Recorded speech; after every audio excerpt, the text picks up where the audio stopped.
최근 해외 매체에는 로키 시즌2의 감독으로 오는 3월 30일부터 방영을 앞두고 있는 문나이트의 두 감독 저스틴 벤슨과 아론 모어헤드가 낙점되었다는 소식을 전해야 큰 주목을 받고 있는데요. 이 같은 소식에 따르면 벤슨과 모어헤드가 로키 시즌2 에피소드의 대부분을 감독할 예정이라고 하며 로키 시즌1의 각본을 맡았던 마이클 월드로는 총괄 프로듀서로 돌아올 예정이라고 합니다.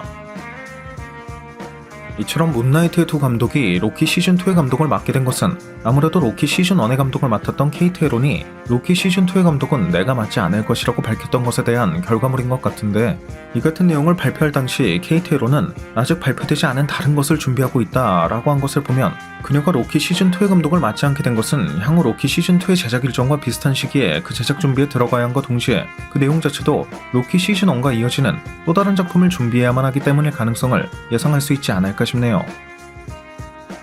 게다가 이를 반대로 생각해보면 문나이트의 두 감독이 로키 시즌2의 감독을 맡게 된 것은 문나이트의 내용 중 한 부분이 로키 시즌2의 내용과 어느 정도 연관성이 있기 때문임을 유추해볼 수도 있을 것 같은데, 개인적으로는 앞선 영상에서도 언급했듯이 MCU 세계관에서 볼 수 있는 금빛과 보랏빛의 에너지가 태초에 얻은 그 자체였던 우주, 즉 다크 에너지와 암흑으로 가득 찬 우주에 빛을 가져온 셀레스티얼의 코스믹 에너지에 그 근간을 두고 있을 것이고, 이후 이 같은 셀레스티얼의 코스믹 에너지와 우주의 다크 에너지로부터 탄생한 것들 중 일부가 오딘이나 말레키스 같은 종족들일 것이라고 예상하고 있다는 점, 또 토르 러브 앤 썬더에는 지구의 신 제우스의 등장이 확정되었고 완다비전엔 지구의 다크홀드가 존재하다는 것이 밝혀져 MCU 세계관 속 지구에도 인간들이 잘 몰랐을 뿐 제우스와 같은 신, 그리고 다크홀드의 기원이라고 할 수 있는 악신이나 악마도 존재하다는 것을 유추해볼 수 있는데, 이 셀레스티얼은 지구가 탄생하기 훨씬 이전부터 존재하였기 때문에 지구의 신 제우스나 다크홀드의 기원이 되는 악마나 악신 또한 이러한 셀레스티얼의 코스믹 에너지와 그 대척점이라고 할 수 있는 다크 에너지의 근간을 두고 있을 것으로 예상하고 있다는 점을 모두 고려해본다면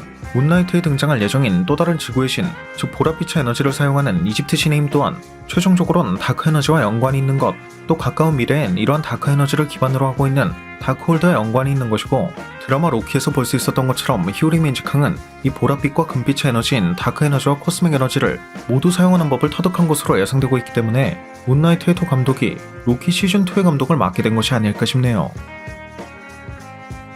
참고로 앞서 이터널스에 등장했던 것처럼 온 우주를 떠돌며 그 임무를 수행했던 이터널스는 해당 행성의 지적 생명체가 번영할 수 있도록 특정 지식을 전수하는 것을 볼 수 있었기 때문에 온 우주의 금빛 에너지는 이터널스의 가르침을 과학적으로 해석했느냐 마법적으로 해석했느냐에 따라 그 발전 방향만이 다를 뿐 결과적으로는 그 근간을 셀레스티얼의 코스믹 에너지에 두고 있다는 것을 유추할 수 있었고,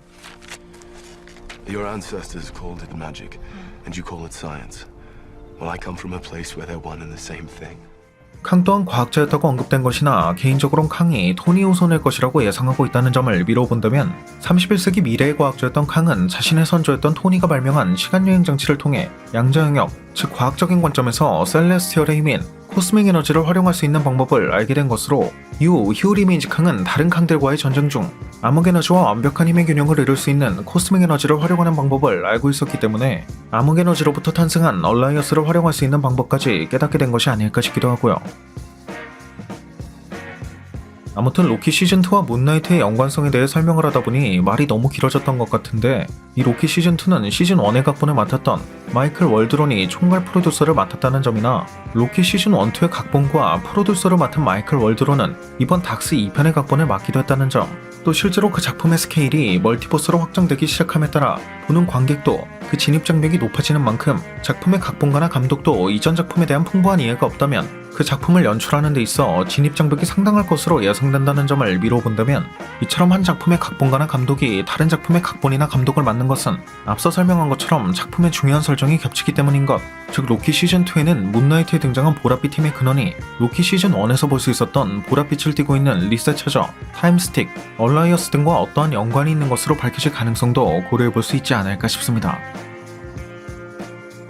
참고로 로키 시즌2의 줄거리에 대해선 아직 알려진 바가 거의 없지만, 랜슬레이의 역을 맡았던 배우 구구 음바타로는 로키 시즌2의 랜슬레이어가 더 깊고 어두운 장소로 향한다 라는 식의 인터뷰를 진행한 것을 미뤄본다면, 시즌1의 마지막 장면에서 랜슬레이어가 향했던 곳이 이러한 보랏빛 에너지의 근원, 즉 다크 에너지와 연관이 있을 가능성도 예상해볼 수 있을 것 같습니다.